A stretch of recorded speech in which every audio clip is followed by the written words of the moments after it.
24 के चुनाव के पहले जो बहुजन नेता हैं, जो दलित पिछड़े नेता हैं, उनकी क्या भूमिका रहेगी, तमाम मुद्दों पर बातचीत करने के लिए ये जो वीडियो है पूरा अंत तक देखिएगा।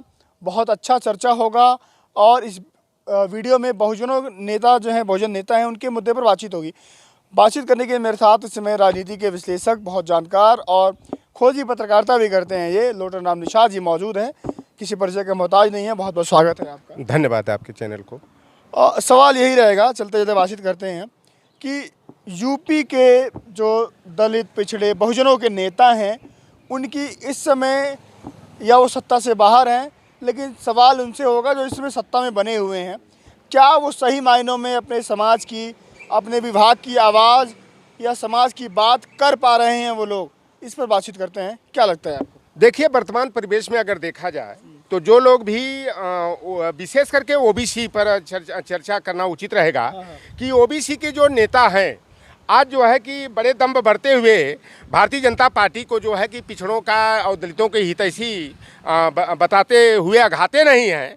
लेकिन भारतीय जनता पार्टी में जो भी ओबीसी के नेता हैं वह एक मुखौटे के रूप में केवल प्रस्तुत किए जाते हैं। उनकी औकात को समझिए, किसी अधिकारी का, आईएएस का अगर एक चपरासी जो होता है वह भी जी हजूरी करके वो उस आईएएस की घरवाली से सिफारिश करा करके छोटी मोटी नौकरियां दिलवा लेता है और काम करवा लेता है। लेकिन ये भारतीय जनता पार्टी में कोई कैबिनेट मंत्री ही क्यों न हो, वह एक प्राइमरी के मास्टर की या पुलिस कांस्टेबल की या 4th क्लास की नौकरी दिलवाने की तो औकात बिल्कुल उनकी है ही नहीं। अगर उनके किसी नातेदार, रिश्तेदार का, उनकी जाति बिरादरी के व्यक्ति का, चाहे वो पुलिस में सिपाही हो, चाहे प्राइमरी का वो मास्टर हो, अगर उसका स्थानांतरण भी हो जाता है तो उसे रुकवाने की नहीं क्षमता है, वांछित जगह पर जो है कि करवाने की नहीं क्षमता है। एक केशव प्रसाद मौर्य जी जो टिप बोलते रहते हैं और हमेशा जो है अखिलेश यादव पर टिप्पणी करते हैं और बार बार बताते हैं मोदी जी पिछड़ों के बेटा हैं, देश के प्रधानमंत्री हैं और भारतीय जनता पार्टी ही पिछड़ों की हितैषी पार्टी है। उनका एक रिश्तेदार पुलिस का कांस्टेबल है और उसका जो है स्थानांतरण कानपुर देहात में हो गया और केशव प्रसाद मौर्य के यहाँ सिफारिश लेकर आया कि हमारा स्थानांतरण रुक जाए, स्थानांतरण नहीं रुकवा पाए। तो यह भारतीय जनता पार्टी में तो अच्छी बात है ना, अगर वो अपने पद का दुरुपयोग नहीं करें तो अच्छी बात है। दुरुपयोग देखिए, हर व्यक्ति जो समाज की राजनीति करता है तो वह अपेक्षा करता है कि उसके कुछ जो छोटे मोटे काम हैं वह होने चाहिए। वह कोई आईएएस की नौकरी तो नहीं मांग रहे हैं, कोई आईपीएस बनाने की बात तो नहीं कर रहे हैं। भाई, ये जो व्यवस्था बनी है शासन प्रशासन की, उसके तहत अगर हमारे लोगों का कहीं उत्पीड़न होता है, पता लगा कि एफआईआर हमारे नेता नहीं करा पाते हैं, पता केशव प्रसाद मौर्य के क्षेत्र में जहाँ से कि इस बार तो चुनाव हमारी भतीजी ने उनको हरा दिया है, जहाँ से सिराथू से पिछली बार ये चुनाव जीते थे। एक कुशवाहा को जो है सामंती जाति के लोगों ने जो है राड से पीट करके मार डाला और ये केशव प्रसाद मौर्य एफआईआर दर्ज नहीं करा पाए। 2 कुशवाहा लोगों को पीट करके लखीमपुर खीरी में सामंती परिवार के लड़कों ने मौत के घाट उतार दिया, एफआईआर दर्ज नहीं करा पाए। तो अगर ऐसे नेता जो पिछड़ों के अपने को नेता बताते हैं तो यह केवल पिछड़ों को छलने का काम करते हैं। केशव प्रसाद मौर्य हो, चाहे स्वतंत्र देव सिंह जी हो, चाहे राकेश सचान हो, चाहे अनिल राजभर हो, चाहे और भी जाति के, चाहे भाजपा का सबसे बड़ा जो पदाधिकारी उत्तर प्रदेश में होता है संगठन महामंत्री का, वह धर्मपाल सिंह सैनी है और प्रदेश के अध्यक्ष जो है पहले स्वतंत्र देव सिंह थे कुर्मी बिरादरी के, इस बार जाट बिरादरी के चौधरी भूपेंद्र सिंह हैं। धर्मपाल सिंह लोधियों के बड़े नेता हैं। लेकिन इन लोगों की औकात जो है कि छोटा मोटा काम कराने की भी नहीं है। अगर जा करके इनसे हम लोगों की तो मुलाकात तमाम भाजपा के सांसदों से, विधायकों से होती है, लोग कहते हैं कि भाई साहब हम तो घूट करके जी रहे हैं, हम लोग छोटा मोटा काम भी नहीं करा सकते, हम लोगों को जुबान पर ताला लगा करके रहना पड़ता है। इस तरह का उनके ऊपर डंडा चलता है कि उनके यहाँ कौन आ रहा, कोई कैबिनेट मंत्री होगा तो जो पीआरओ है आरएसएस का, सवर्ण जाति का वहाँ बैठा हुआ, कौन आता है, कौन मिलता है, कौन क्या चिट्ठी देता है, उस पर क्या आदेश होता है। दिक्कत है तो पार्टी छोड़ दें, इतनी दिक्कत है तो। कहा जाता है ना कि जिस व्यक्ति का जमीर मर जाता है उसका स्वाभिमान भी खत्म हो जाता है। एक जो पिछड़े वर्ग के नेता दलित, एक ब्रिजलाल जी हैं जो कभी डीआईजी हुआ करते थे दलित बिरादरी के हैं, चमार जाटो बिरादरी के, आज बड़बड़ करते हुए मुलायम सिंह यादव पर उंगली उठाने का काम करते हैं, कभी मायावती और अखिलेश यादव पर उंगली उठाते हैं। लेकिन जब डीआईजी की नौकरी कर रहे थे तो उनकी बोलती बंद क्यों थी? लेकिन आज भारतीय जनता पार्टी के इशारे पर जो है कि यह केवल भाट बने हुए हैं, भाजपा जो कहती है उसी तरह से बोलते हैं। पालतू जैसे तीतर होता है और तोता होता है, उसी तरह के ये भारतीय जनता पार्टी में ओबीसी एससी एसटी के जो नेता हैं वह तीतर और बटेर हैं, जो पालतू तोता हैं, जो अपने समाज को भारतीय जनता पार्टी जैसी शिकारी पार्टी के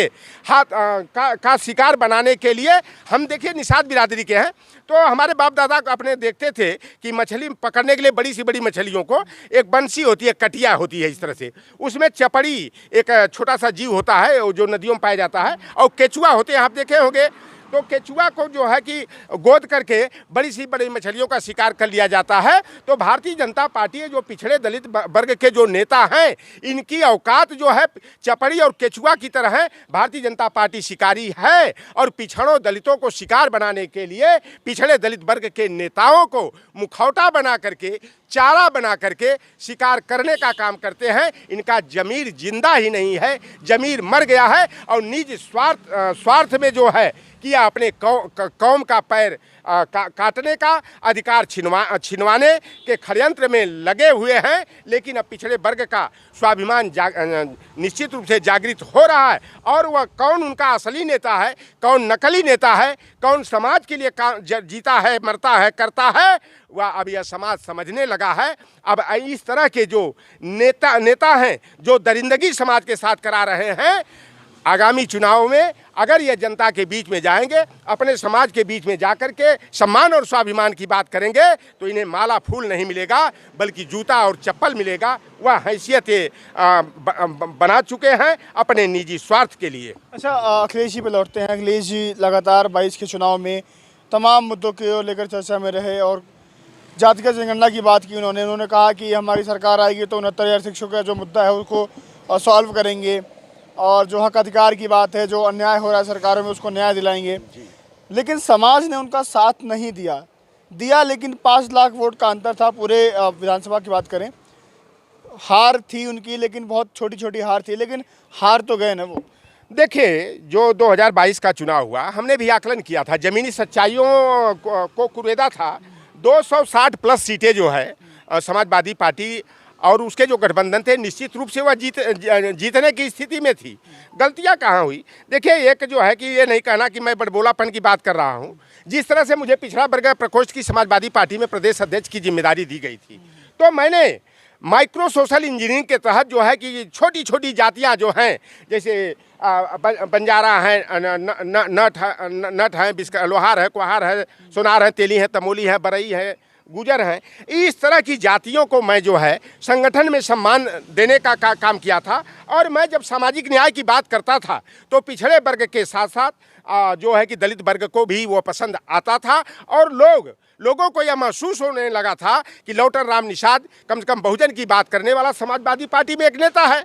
लेकिन हमें राम में आस्था न रखने के सवाल पर हमें प्रदेश अध्यक्ष पद से हटाया गया, जिससे तमाम अति पिछड़ी जातियाँ जो मेरे व्यक्तित्व और कृतित्व से, मेरे चरित्र और चिंतन से, मेरी भाषा, बोल और भाषा से जो प्रभावित होकर समाजवादी पार्टी के साथ जो है तेजी से आ रही थी, मुझे हटाने के बाद तमाम दलित वर्ग के बुद्धिजीवियों ने कहा कि कम से कम मेरा एक नेता समाजवादी पार्टी में था जो कम से कम सामाजिक न्याय की बात करता था, मंडलवाद, अम्बेडकरवाद, पेरियारवाद की चर्चा करता था। उस नेता को जब हटा दिया गया तो हमारी औकात उसमें क्या होगी? और देखिए, एक और जो समाजवादी पार्टी की जो कमी है, बताओ कि भारतीय जनता पार्टी हमारे बहुजन समाज के लोगों को बहकाने में सफल हो गई, लेकिन समाजवादी पार्टी अपने लोगों को समझाने में भी असफल रह गई। देखिए, वास्तव में मैं तो कांग्रेस पार्टी का हूं, लेकिन सच्चाई मैं एक समाज सेवी के रूप में, एक सोशल एक्टिविस्ट के रूप में मैं करता हूं कि अखिलेश यादव ने और नेताजी ने समाज के उत्थान और सम्मान के लिए जितना काम किया उतना काम कोई नहीं किया। समाजवादी पार्टी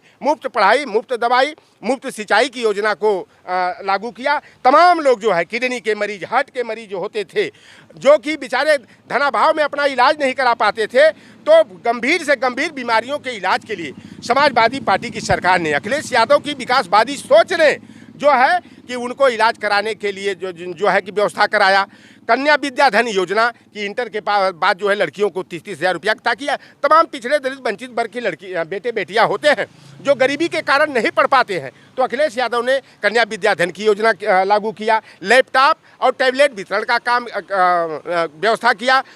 जाति धर्म वर्ग संप्रदाय से ऊपर उठ करके समाजवादी पार्टी की सरकार ने समाजवादी सोच के साथ सबको समता और समानता का व्यवहार करते हुए जो शुल्क प्रतिपूर्ति और छात्रवृत्ति की योजना को आगे बढ़ाने का काम किया था। पढ़े बेटियां बड़े बेटियां की मीमांसा लेकर के समाजवादी पार्टी ने जो है उसे धरातल पर उतारने का काम किया था। लेकिन भारतीय जनता पार्टी ने प्रोपगंडा करके समाजवादी पार्टी को बदनाम करने में सफल हो गई। लेकिन समाजवादी पार्टी के जो प्रवक्ता थे, जो नेता थे, जो सच्चाई को जनता के सामने ले जाना चाहिए था, उसको बताने में असफल हो गए। और सबसे बड़ा जो लोहार क्वार सुनार है, मल्लाह है, केवट है, कुर्मी है, काछी है, लोधी है, जाट है, गुजर है, कुशवाहा है, साग के सैनी है, ये जातियां यादव से दूर हो गई, क्योंकि भाजपा और आरएसएस के लोगों ने, नरेंद्र मोदी और अमित शाह ने बड़े बड़े मंचों से कहा कि उत्तर प्रदेश में एक जाति विशेष की सरकार चल रही है।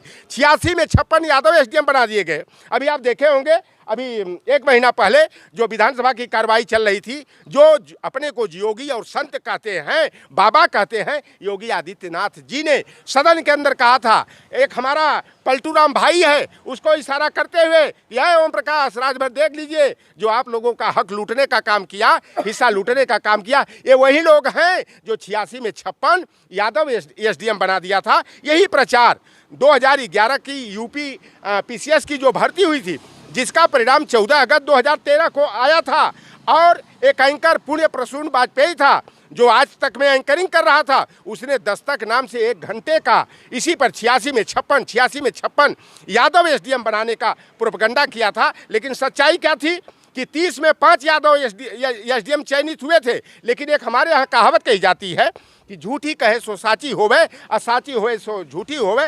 जब बार बार एक ही झूठ को कहा जाता है तो वह सच साबित हो जाता है। और उस समय चाहिए था समाजवादी पार्टी के लोगों को कि वह लिस्ट उत्तर प्रदेश लोक सेवा आयोग से निकालते और इनके बेईमानों के, ये झूठ बोलने वालों के मुंह पर मार देते कि देखो 86 में 56 यादव एसडीएम नहीं बल्कि 30 में 5 हुए हैं। जो बहुजनों के नेता हैं, जो ओबीसी के नेता हैं, उनको लेकर के क्या इन्होंने राय बताई और क्या वो सच में अपने समाज की बात को रख पाते हैं? आप क्या रखते हैं राय? क्या लोटेराम निषाद जी की समाजवादी पार्टी में वापसी होनी चाहिए? आप भी कमेंट कीजिए, आप भी बताइए, पोल कीजिए। ये सवाल मैं आपसे पूछ रहा हूँ, कमेंट सेक्शन में ज़रूर बताइएगा। फिर किसी वीडियो में मुलाकात होगी। अभी के लिए नमस्कार।